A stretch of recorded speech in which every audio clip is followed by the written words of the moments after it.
Hello everybody and welcome to episode 11 of Sunday Chats. It's me, George Christian Cummings. I'm going to preface this by saying this is the second time I am attempting to record this video because my computer froze entirely the first time of recording, and so I'm trying again. At least I've had a rehearsal. But if I sound a little bit less enthusiastic than expected, it's because I am, because I've said most of this. I was like so near the end. I was covering the final parts. I'd missed something, so perhaps everything happens for a reason, as they say. I'd missed something, but still, prefacing with that. That being said, I would like to make a video about something that's happened today. I'm recording this as of the 14th of... I have to think for a second now. The 14th of August, pardon me. And I am going to basically talk about a story that has come out in the local news, the Newbury today. Well, today. The main reason I'm doing this is because I understand that most of the people that watch these videos currently probably live in Newbury. However, I also know that a fair few people, specifically potentially people that I've met on the Pelican program, do not live in Newbury, would not have access to this local knowledge, and yet potentially still do watch some of these. So, figured I'd put something out there to explain the drama of today. Figured I'd do a little bit of a true crime reportery thing. Probably more reporter than true crime, truth be told. But, here we are. Okay. The story in Newbury today, would you believe it, is cannibalism. Attempted cannibalism, mind. But cannibalism. So, this is important to know. I don't know. Again, the story's come out today. Oh, and the new, again, today being the 14th of August, 2025, the article that I'm taking this information from is on the website Newbury Today, which is the online version of the Newbury Weekly News. It's our local publication. And here are the sort of details, according to the Newbury Weekly News. First of all, the main things that he seems to be being charged with are aggravated burglary with intent to inflict grievous bodily harm, and possessing weapons with intent to cause grievous bodily harm.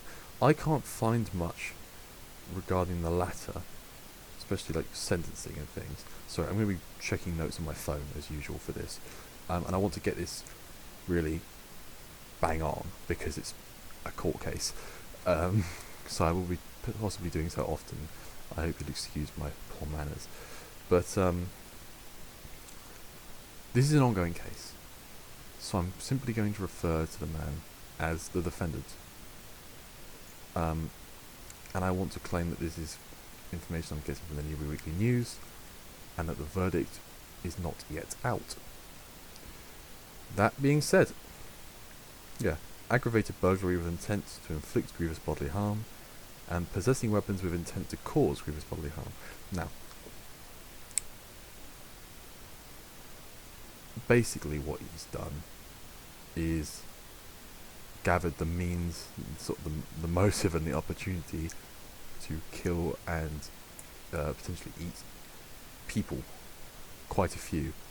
Apparently he planned to cause, in his own words, in his own notes, massacre. How, I don't know the details on how severe this would be, but we can get into it. First of all, here's how they caught the guy. Okay? Voice crack there. So, in some way, shape or form, he'd taken cannabis, and during being under the influence of cannabis, he had, and I quote the news here, a self-harm episode, and basically started to develop suicidal tendencies. I don't know exactly what the link is, but because of this, he's seeing like a therapist, and he says something to this therapist, probably something along the lines of, "Hey, I want to do this, this, and this," something which causes them to report him to the police as a public safety issue. Now, the police raid his home, and they find quite a lot, actually. Mainly, they find a lot of tools. They find a lot of tools, and they find a lot of plans. There are more details in the Newbury Today article, so I would recommend anyone that's interested in this, they check the Newbury Today, because it will have more up-to-date information. Trial will possibly be finished, by the time some people are seeing this. But I'd check the Newbury Today website if you're not from Newbury and you're interested in this case. Otherwise, some of the items that they found, and this is like half of them, include hooks to hang people on. Count on my fingers. Hooks to hang people on. Chemicals to make chloroform with. Chains. Can't put my fingers up. Knives, and a shovel. Right? And again, that is like half. There's quite a lot. So he clearly has the means in terms of like actually having the physical objects to do this. They also find plans to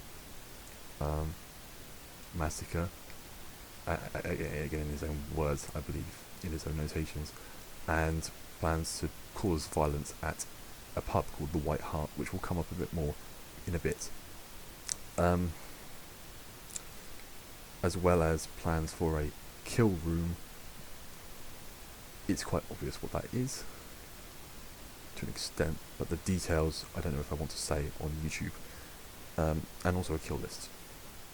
So, a lot of relatively clear sort of statements of intent, so to speak. They do further digging, and they find that the defendant has broken into this. It's a former pub, the White Hart, which at the time and now housed like a family on the top floor. Bringing with him a rucksack, which the police believe to be filled with weapons, hence the possessing weapons with intent to cause grievous bodily harm, hence that. And also, oh gosh, I'm really not delivering this in a very exciting way, I'm realising now, but I'm not going to jazz it up, it's an ongoing court case.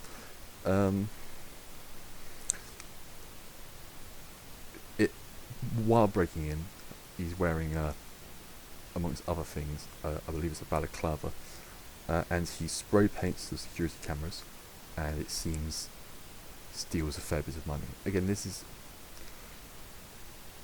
I don't know how many allegedly is to put here, but this is sort of the evidence that the prosecution is putting forward against him. And given that a lot of his plans are to do violence at the White Hart, it very much seems like he spray painted his cameras so he couldn't get caught, goes into the White Hart, prowls around in, I think it's like in the middle of the night, with his rucksack of dangerous items, and wants to kill people, truth be told. Now, his main defense for this is essentially that he claims there's two things. First of all, he claims that the rucksack does not have, in fact, weapons in it, or a murder kit, as it's being referred to. It does not have a murder kit in it. The other thing he's stating is that yes, he's got sort of what looks like plans, but that he does not intend to go through with them. See, the big thing about a lot of this, both of these crimes, I'll talk about this more when I talk about sentencing. With intent to cause GBH, if you can't prove intent to cause GBH, you're going to have, aggravated burglary is still a crime, but without the intent to cause GBH, you're going to have a lower sentence. So, he claims, in essence, that he would not do these murders, self-describing himself as squeamish.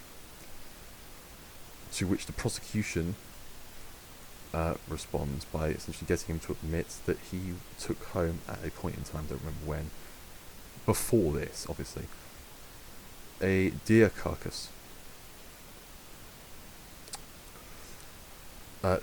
And with the reasoning being, and I quote him in saying this, to have it near me, which the prosecution then points out, a lot of this case happened today. The prosecution then points out this is not really the actions of a squeamish man, to which his sort of defence is that, yes, he admits, I've got these urges to kill and eat people, but I'm not actually intending to go through with them. What I'm doing in bringing home this deer carcass, in collecting all of these weapons, in making all these plans, is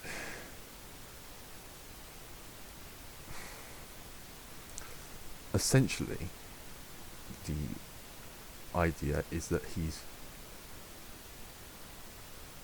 almost living out this like fantasy of being a serial killer, in that he's doing these things to, and again I'm going to quote him directly here, to get them out of my head, that being his like urges.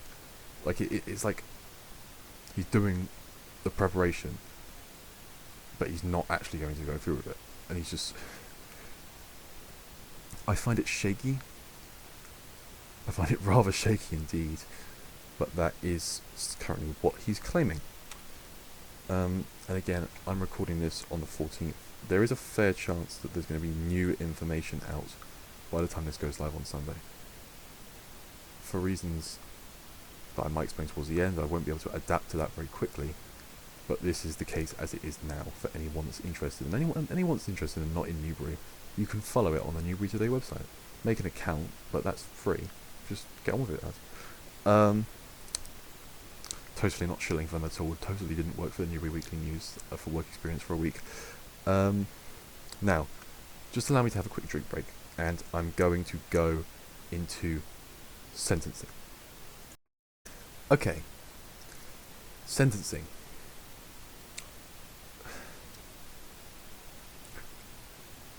I must admit, I maybe am being a dimwit, but I couldn't find anything for possession with intent to cause grievous bodily harm. It's probably worth me explaining what grievous bodily harm is. Grievous bodily harm, the next step from aggravated bodily harm, I believe it is. I should know this, I literally did law school like 2 weeks ago, for a week, like a summer school thing.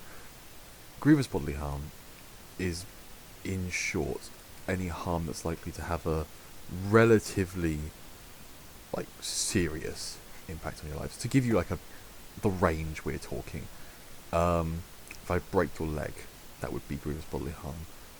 If I stabbed you in the eye, that would be grievous bodily harm. If I here's what a mock trial was on. If I pushed you with the intent of you hitting your head on, let's say, the corner of a table, and you cracked your skull open, that would be grievous bodily harm. So, possession of a weapon with intent to cause grievous bodily harm, I couldn't find a specific sentencing for. Probably that's just me being dim, but I could find the sentencing for aggravated burglary, which seems to come under the Theft Act of 1968, specifically under Section 10.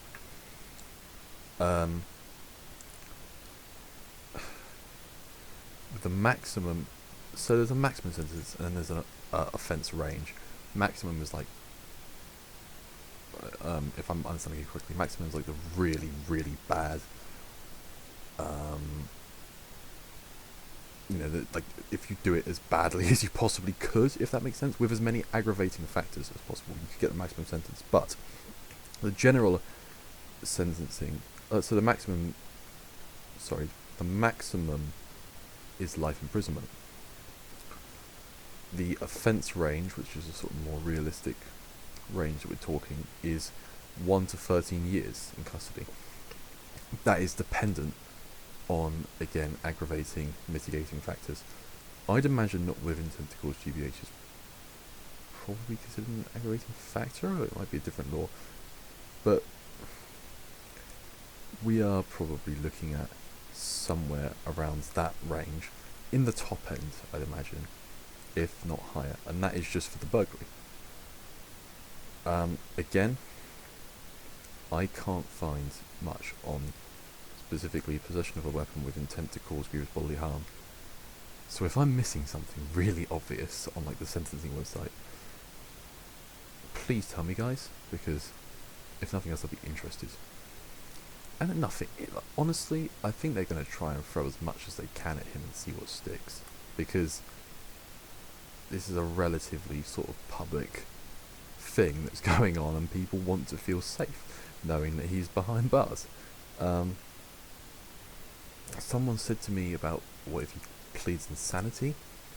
I don't know if he could plead insanity, because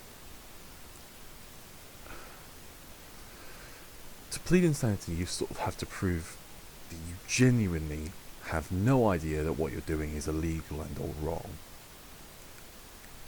And throughout this case he's argued that yes, he has these sort of desires, yes, he's sort of prepared for them, but he wouldn't actually do them. And so my very sort of limited legal knowledge my very sort of limited legal knowledge thinking is that it would possibly be quite difficult for him to do essentially a U-turn and say, actually no, I haven't purposefully not done it. Because he denies, for example, having weapons in his rucksack. It would seem quite strange for him to turn around after insisting that he did not have weapons with him and he did not intend to cause the acts. To be like, it would be quite odd for him to turn around then and say that he's mentally, like, so mentally unfit that he shouldn't be charged. Which is sort of what pleading insanity is. If he does plead insanity and he's successful, then I hope that they'd send him to like an institution or something. But he wouldn't. I'm pretty sure he wouldn't like be convicted of anything formally at all, because it's a complete defence, which would be concerning. I mean, if he's genuinely insane, then he should plead insanity. But it seems odd that that would be the case. But yeah, we're looking at quite many years, possibly life. They'll possibly give something life to him, or just find enough crimes to make it basically a life sentence. Because again, I'm starting to wish I'd looked into this more, but that's the sort of thing that we're looking at, as far as I'm concerned. And I would like to make it very clear that I'm not a lawyer. This is from my quite limited knowledge of looking up sentencing,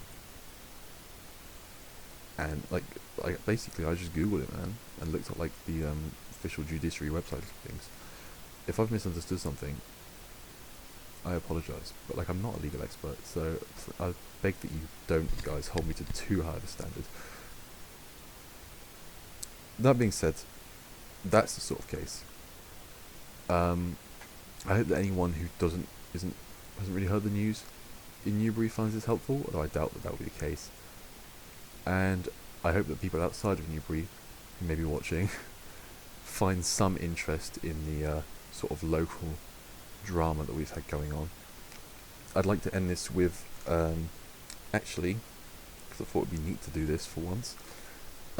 I'd like to end this with a quote from an anonymous mate of mine.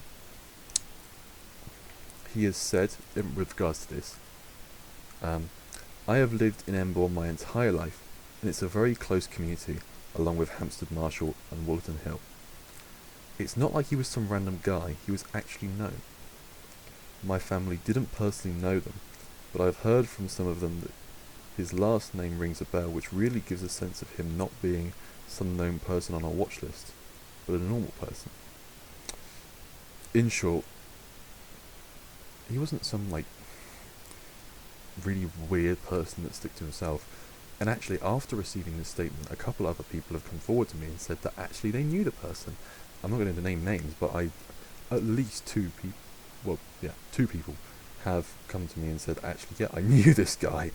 Which, you know, you have this idea of people, again, he's not been charged yet. I mean, he's not been found guilty yet, but I'm not saying he is, but it seems likely he will be found guilty.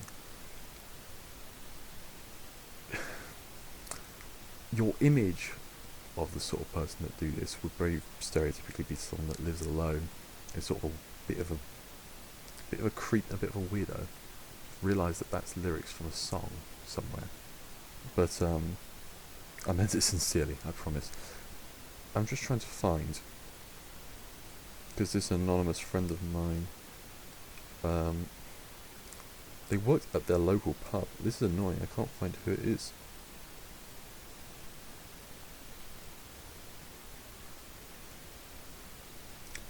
Okay, it's the local pub where this guy lives in Emborne.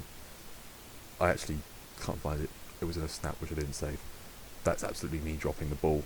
But no, sorry, it says it on the Newbury Today website. He worked at.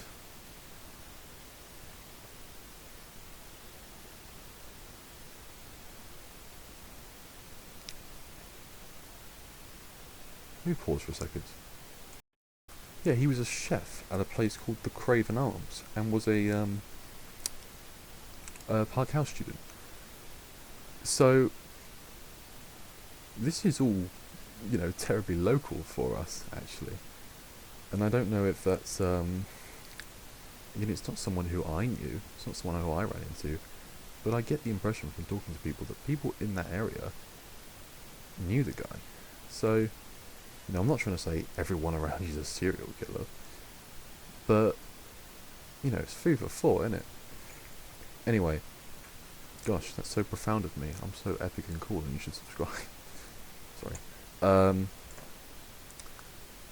That's probably where I'll end this one off, because I don't want to get cut off again. I'm terrified that my computer's going to freeze and I'm going to lose this video. That being said, you will notice that I'm look exactly the same in my next video, probably, because I intend to record it right after this one, because I'm going away for a cadet week-long trip, and we'll be back